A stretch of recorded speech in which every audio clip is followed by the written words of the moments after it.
En este episodio de El Mundo en Cápsulas vamos a hablar de 3 temas que marcaron la coyuntura internacional esta semana. En primer lugar, el supuesto derribo de un dron lanzado por Ucrania a territorio ruso y que buscaría matar a Vladimir Putin. En segundo lugar, el resultado de las elecciones en Paraguay, que dio como ganadora Santi Peña. Y en tercer lugar, el pedido de Gustavo Petro para que España tramite ante la Unión Europea la salida del ELN de la lista de organizaciones terroristas. Pónganse cómodos que aquí empieza una nueva cápsula de El Mundo en Cápsulas del Tercer Canal. Esta semana el Kremlin anunció que supuestamente había derribado un dron lanzado desde Ucrania y que buscaba asesinar a Vladimir Putin. La reacción de Estados Unidos inmediatamente fue la de desmentir, no asumir ninguna responsabilidad. De la misma forma lo hizo la OTAN y el gobierno ucraniano de Volodymyr Zelensky. Esto básicamente nos muestra que hemos entrado en una fase de la guerra en la que hay una suerte de choque de versiones y es muy difícil saber quién está diciendo la verdad. Del lado ucraniano y del lado ruso se tienden a reivindicar victorias en el terreno militar que en la práctica es muy difícil comprobar. Un segundo avance importante esta semana es que, según la Federación Rusa, actualmente y con apoyo del grupo de mercenarios Wagner, Rusia estaría controlando la ciudad de Bakhmut en toda la frontera actual entre el territorio ucraniano y la región del Donbass en disputa. Lo que vemos básicamente con estos dos avances, tanto la supuesta toma de control de Bakhmut por parte de Rusia como la guerra de versiones por el dron, nos muestran una guerra que ha entrado en una etapa de estancamiento y como agravante una guerra de la que se habla cada vez menos y en la que hay cada vez menos presión internacional para hallar una salida negociada. La semana pasada se llevaron a cabo elecciones en Paraguay, un país de América del Sur que tiene básicamente 3 características que hacen de esta elección unos comicios importantes. En primer lugar, durante básicamente más de medio siglo, el control político lo ha ostentado el partido político de centro derecha Colorado. Solamente entre 2008 y 2013 hubo un gobierno progresista de Fernando Lugo. La elección la ganó Santiago Peña del mismo Partido Colorado, pero aquí viene una característica distinta y es lo segundo que queremos resaltar. A pesar de que hace parte de la línea oficialista, Santiago Peña ha sido un crítico de la labor de Mario Abdo Benítez, ha tratado de tomar distancia del oficialismo del Partido Colorado y ha tratado de asumir una postura de independiente dentro del mismo partido. Últimamente, el crimen transnacional organizado en Paraguay se ha tomado las altas esferas del Estado. El vicepresidente Hugo Velázquez está siendo acusado por corrupción en Estados Unidos. Entonces se trata de uno de los estados en América del Sur más corroído y más golpeado por este crimen.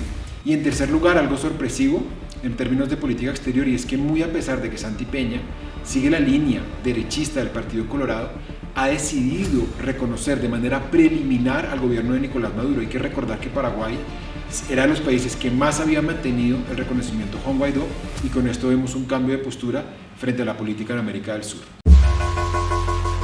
En la visita de Estado que realizó Gustavo Petro al Reino de España, le hizo la solicitud formal a su homólogo Pedro Sánchez para que intermedie ante la Unión Europea la eventual salida del ELN de organizaciones terroristas.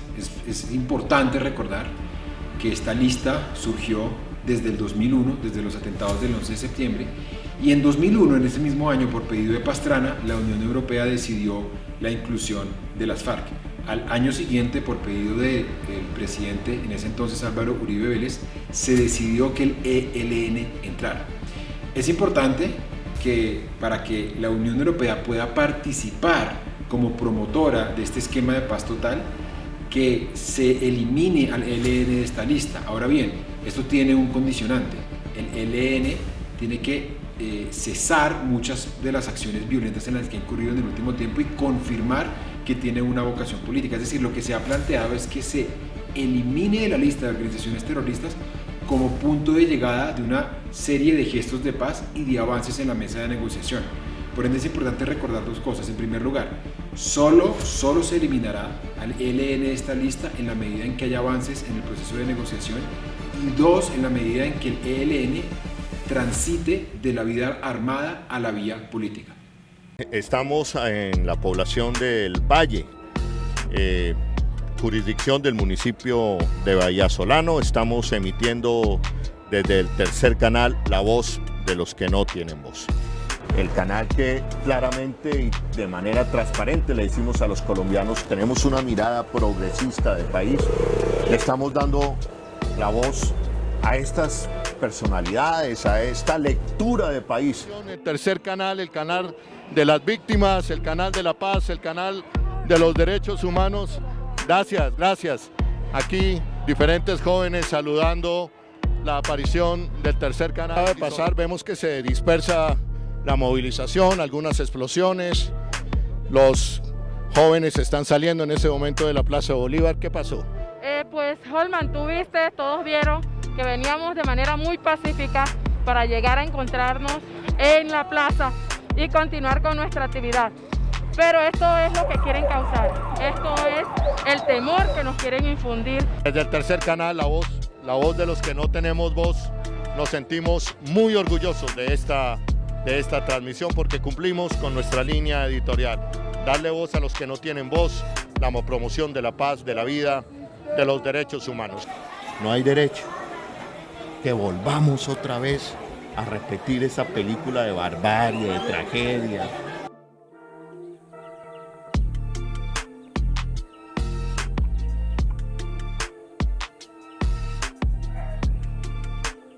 La juventud era la vida, pero las viejas fórmulas conocidas ya en este país que quiere eternizar la guerra, dispersaron la manifestación. Como he venido diciendo, se repite la película de la guerra, de los desplazamientos y de la violencia. Y esta película tiene nombre propio y responsables propios: hacer trizas la paz. Y vamos a decirlo sin miedo, yo lo digo sin miedo, yo me siento orgulloso de ustedes. Vamos primero por un viva la guardia. ¡Guardia, guardia! ¡Guardia, guardia! ¡Con mi raza! ¡Con mi tierra! Muchas gracias, muchachos, jóvenes. Ustedes son la esperanza. Gracias.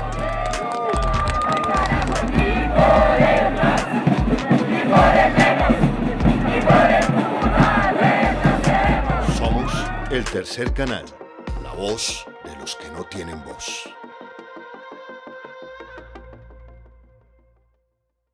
Justicia, si no es con verdad, dime la verdad, solo la verdad, no hay reparación. Desde mi punto de vista no alcanzamos a llegar todos porque la policía nos estaba atacando con gases. Me manifiesto por las víctimas y por la injusticia. Salgan de sus casas a las calles porque es necesario resistir frente a toda esta represión del abuso policial y de las masacres en este país.